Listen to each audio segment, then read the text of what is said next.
Good morning good morning. आज बहुत ही late हो गया। टाइम 5:09। क्या हुआ कि आज मैं तो 1-2 उठा ही 12 बजे। आफ्टर दैट मेरे घर में कुछ फालतू सामान था, उसको मुझे निकाल के फेंकना था। और अभी भी देखो ये गंद, इसको भी निकालना है। और कुछ रद्दी वाले को बुला के मैंने सामान किया वो सब। उसके बाद ब्रेकफास्ट बनाया, नहाए धोए। अभी जाके काम की बात पे आता हूँ। ऑडिशन आया है, एक ऑडिशन मुझे आया है। मतलब मार्केट इतनी नीचे गिर गई है। एक ऐड है जिसका बजट एक टाइम पे 2 लाख 2.5 लाख उस हिसाब से होता था, और थोड़ा नेगोशिएट करके 1.5 लाख होता था। क्यों इतना बजट है? ये तो मैं बिना कॉन्ट्रैक्ट के बोल रहा हूँ। मतलब नेगोशिएट करके 1.5 लाख तक हो जाता था। अगर कॉन्ट्रैक्ट है तो 3 लाख 2.5 लाख 3.5 लाख, डिपेंड करता है कॉन्ट्रैक्ट कितने साल का है, 1 साल का है कितने साल का है। तो मैं ये 1 साल की बात कर रहा हूँ। अगर कॉन्ट्रैक्ट है तो 3-3.5 लाख नॉर्मल मिलता था।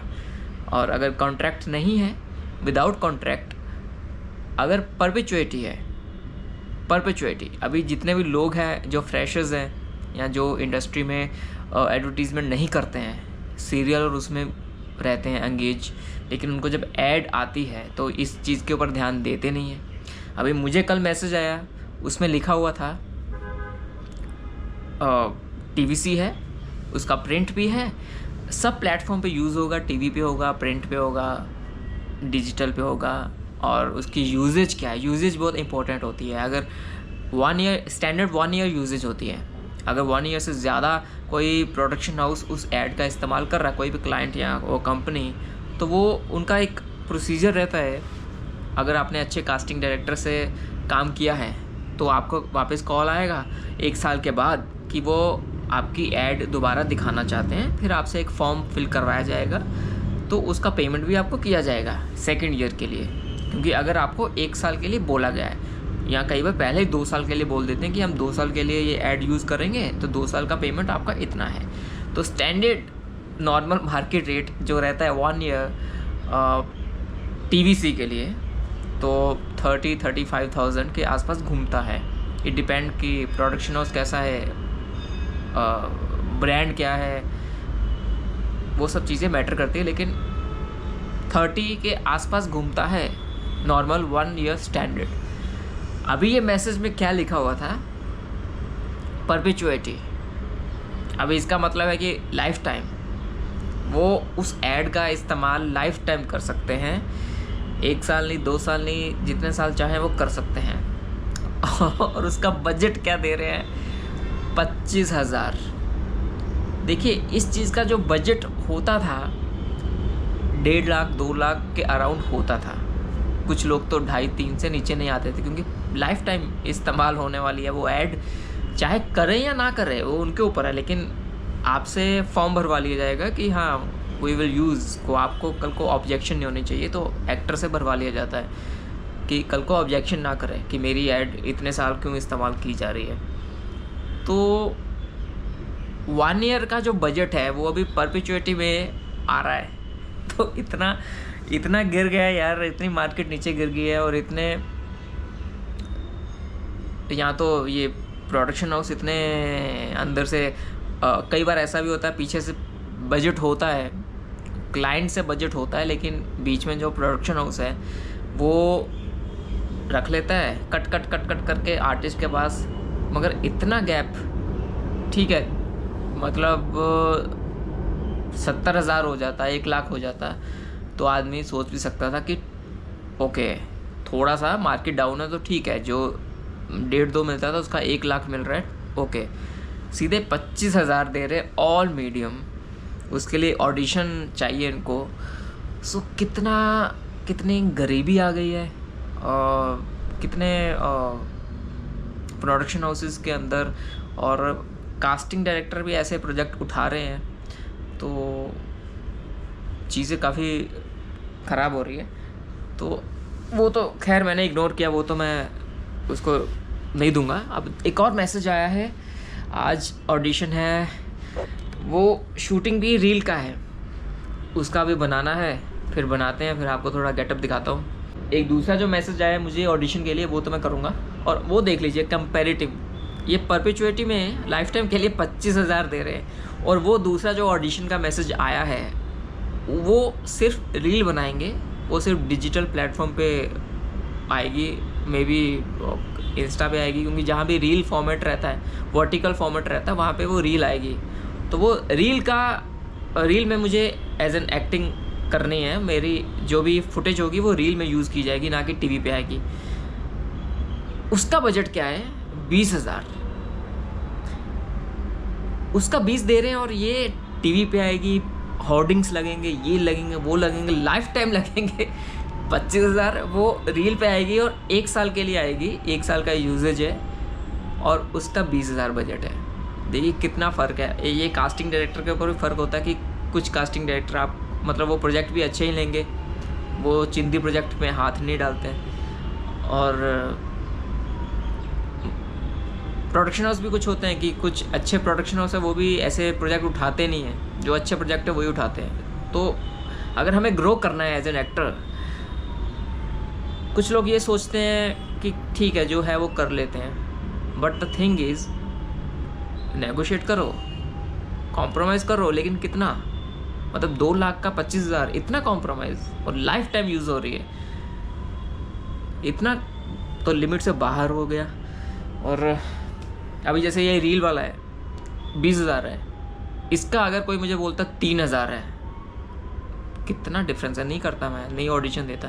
तो एक गिरने की भी एक लिमिट होनी चाहिए, कितना गिर सकता है आदमी, एक्टर को कितना अपने आप को मजबूर करना है, कितना गिराना है, एक लिमिट तक गिरो। इतना भी मत गिर जाओ कि बस सामने वाला आपका फ़ायदा उठाए और मार्केट में नाम फैल जाए कि ये तो इस बजट में कर लेता है, परपेचुइटी बजट में कर लेता है। चीज़ें ख़राब हो जाती है, वो चीज़ें ख़राब, मार्केट बजट फिर कम ही मिलेगा। तो सोच समझ कर अपनी मार्केट बनानी पड़ती है कि इसका है, इतना है। 20 का 15 मांग रहे हैं तो ठीक है, 20 जिसका 20-25 मिलता है उसका 15 मिल रहा है, ठीक है, लेकिन जिसका लाख 1.5 लाख होना चाहिए उसका 25 मिल रहा है, तो बहुत ज़्यादा कम है। थोड़ा अपनी मार्केट खुद ही बनानी पड़ती है। आप अपना वो महंगा वाला हेयर ऑयल और शैम्पू साइड में रख देंगे। ऑडिशन तो बना लिया, भेज दिया। और इससे पहले जो मैंने एक वीडियो में 1-2 दिन पहले जो ऑडिशन बनाया था, जिसमें मैं चश्मा डाल रहा था, आई थिंक परसों 2 दिन पहले, उसका मैसेज आ गया, उसका रिलीज़ डेट्स। हमारे ऐसा क्या रहता है कि कुछ जो अच्छे कास्टिंग डायरेक्टर होते हैं, वो अगर नहीं हुआ होता सिलेक्शन, तो एक मैसेज डाल देते हैं कि आपका नहीं हुआ। तो मुझे आ गया कि मेरा नहीं हुआ, जो कि एक प्रोफेशनलिज्म होता है, ताकि आदमी वेट ना करता रहे और कुछ और आ रहा है तो उसकी तरफ जाए। तो लेकिन कुछ लोगों का कुछ लेना देना नहीं है, हुआ। और अगर रिलीज़ डेट का मैसेज तो आता ही नहीं है। तो अगर आपको भी इसमें अगर ट्राई करना है, तो सबसे इम्पोर्टेंट चीज़ यही है कि आप अपना, अगर आप मुंबई में रहते हैं या नहीं भी रहते हैं, तो इंस्टाग्राम पे आपको बहुत से कास्टिंग डायरेक्टर मिल जाएंगे। उनको आप वहाँ पे फॉलो करिए। वहाँ पे उन्होंने हर किसी ने अपने बायो में अपना ईमेल आईडी डाला होता है, और उसमें अपना प्रोफाइल भेजिए। प्रोफाइल में मेनली आपको अपने 4 to 5 फोटोग्राफ्स अपने भेजने होंगे। एंड अलॉन्ग विद दैट, अगर आप फ्रेशर हैं तो मेनली, फ्रेशर नहीं है तो आपको पता ही होगा क्या करना है। अगर आप फ्रेशर है तो आपके पास कोई वर्क प्रोफाइल तो होगा नहीं, तो अपना नेम, एज, हाइट, लोकेशन, ये कुछ चीज़ें आपको भेजनी है। और अगर आप मुंबई में नहीं रहते तो मुश्किल है, बट फिर भी उनकी बहुत सी ऐसे कास्टिंग डायरेक्टर रिक्वायरमेंट रहती है कि कई बार उनको दूसरे शहर के एक्टर चाहिए होते हैं, राजस्थान से, दिल्ली से, बंगाल से, वहाँ से उनको चाहिए होते हैं, तो वो अपना पोस्ट डालते रहते हैं। और ज़्यादातर फिर जो एक्टर को कास्ट करते हैं लोकल मुंबई से ही वो कास्ट करते हैं, बहुत कम होता है कि बाहर से करते हैं। मूवीज़ के लिए ऐसा बहुत हो रहा है आजकल। मूवीज़ को लेके काफ़ी मैं पोस्ट देखता हूँ, वो लिखते हैं कि दिल्ली बेस्ड चाहिए, तो जो दिल्ली में उनको यहाँ आने की ज़रूरत नहीं है, वहीं से कास्ट हो रही है। किसी को राजस्थान से चाहिए, किसी को कहीं और से चाहिए, आसाम से चाहिए, जम्मू कश्मीर, वो सब लोकेशन, पंजाब से। तो मूवीज़ के काफ़ी, अभी इन दिनों में अगर आप दिल्ली में, तो दिल्ली में एक वेब सीरीज़ है, वेब सीरीज़ आई थिंक कुछ तो वहाँ पे मंडी हाउस में इंट्रोडक्शन चल रहे हैं। आई थिंक वो इन दिनों में चल रहे हैं, कुछ आपको अपडेट देखना पड़ेगा। मंडी हाउस में इंट्रोडक्शन हो रहा है किसी वेब सीरीज़ या मूवी का। तो ऐसा लेते रहते हैं जो भी लोकल, कई बार जो आजकल मुंबई आने की ज़रूरत भी नहीं है, तो आप वहाँ बैठे हैं, वहाँ से आपको और लेकिन एडवर्टीज़मेंट का ऐसा रहता है कि ज़्यादातर मुंबई में ही रहना पड़ता है। बाकी फिल्म्स और मूवीज़ बहुत फैलने लग गए हैं, तो बाहर जाके कास्टिंग डायरेक्टर कास्ट करते हैं, एक्टर ढूंढते हैं। अगर पंजाबी है तो पंजाब में चले जाते हैं, अगर यूपी है तो यूपी में चले जाते हैं, और जहाँ भी उनको जाना है वहाँ चले जाते हैं। तो मुंबई आना ज़रूरी नहीं है, बट एडवर्टीज़मेंट का ऐसा नहीं है, वो थोड़ा मुंबई ही चलता है उसमें। तो ये है कॉस्ट्यूम, उस दिन भी यही पहना था। ये मेरी शर्ट है, ज़्यादातर मैं फॉर्मल जब भी होता है एक फॉर्मल शर्ट ये पहनता हूँ। एक और है वो भी पहन लेता हूँ आजकल। मैं इसको मैंने निकाल के रखा हुआ है, ये मेरी यूनिफॉर्म बनी हुई है, तो इसको मैं पहनता हूँ ऑडिशन में। और कुछ है नहीं, एक ऑडिशन आपको बताया था, ये दूसरा ऐसा है। क्या करें, अभी कुछ इतना खास है नहीं। कभी कभी ऐसा आदमी जब ऑडिशन देता है, आपके साथ भी शायद हो, अगर आप ऑडिशन देंगे तो सिलेक्शन नहीं होता है। सो इट डज़ंट मीन कि आपका ऑडिशन अच्छा नहीं है। हो सकता है अच्छा नहीं है, इसका मतलब ये भी नहीं कि अच्छा है, बट मेनली क्या सिलेक्शन होता है, लुक के ऊपर। अगर जितने भी 50, 100, 150 एक्टर्स के ऑडिशन मंगाए हैं, उसमें सबसे ज़्यादा चांसेस उसके हैं कि जो उस कैरेक्टर में मैच कर रहा है। और वैसे जो लोगों के ऑडिशन मंगाए हैं वो मैच कर रहे हैं, तभी मंगाए हैं, नियर बाय मैच कर रहे होते हैं या उस एज में जा रहे होते हैं। बट फिर भी जो परफेक्ट उसमें मैच करता है उसको ही ज़्यादा चांसेस है लेने के, मतलब उसको ज़्यादा चांसेस, उसको काम मिलता है। Look is very important. तो उस कैरेक्टर में अगर कुछ अनप्रोफेशनल कास्टिंग डायरेक्टर भी होते हैं कि वो बस ऑडिशन मंगवा लेते हैं, उनको बस दिखाना है कि मेरे पास इतने ऑडिशन आ रहे हैं। लेकिन कुछ जो अच्छे कास्टिंग डायरेक्टर हैं वो क्या करते हैं कि अगर आपका लुक जा रहा है तभी आपका ऑडिशन मंगवाएंगे, क्योंकि अगर लुक ही नहीं जा रहा है तो आप जितनी भी अच्छी एक्टिंग क्यों ना कर लें, आपका लुक, आपका फेस वहाँ पे मैच ही नहीं हो रहा है उस कैरेक्टर में। अगर किसी ड्राइवर का रोल है, मान लीजिए अगर किसी ऑटो ड्राइवर का रोल है, अभी मैं तो चाहूँगा, मैं करना चाहूँगा वो रोल, लेकिन मुझे उन किरदार के लिए रिजेक्ट कर दिया जाता है कि मेरा ऑटो ड्राइवर के लिए वो नहीं लेते। या कुछ लड़कियाँ होती हैं, उनका मेड में नहीं जाता है। तो हर किसी का लुक, अभी जिसका ऑटो ड्राइवर में जाता होगा उसको एक, जैसे ऑफिस का लड़का है जो ऑफिस में कंपनी में काम कर रहा है, वैसी लुक वाले को उस रोल में नहीं डालेंगे, ऑफिस वाले में नहीं डालेंगे।